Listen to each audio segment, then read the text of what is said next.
మీరు మీ చుట్టూ చూస్తున్నది, గ్రహిస్తున్నది అంతా ఒకే మూలం నుండి వచ్చాయి. తరతరాలుగా మారుతున్న మనుషుల యొక్క ప్రవర్తన మరియు స్వార్థ ప్రయోజనాలు మీ అందరి మధ్య చాలా విభజనను సృష్టించాయి. ఈ ఏకత్వాన్ని మానవులకు గుర్తు చేయడమే నా ప్రధాన లక్ష్యం.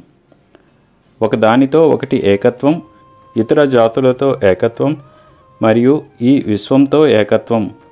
మీరందరూ ఈ జీవితాన్ని ఏకత్వంతో అంగీకరించడం మరియు జీవించడం నేర్చుకున్న తర్వాత ప్రేమ, శాంతి మరియు సామరస్యం మాత్రమే ప్రబలంగా ఉంటాయి.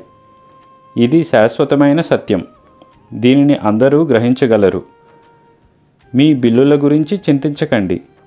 సకాలంలో డబ్బు ఏర్పాటు చేయబడుతుంది.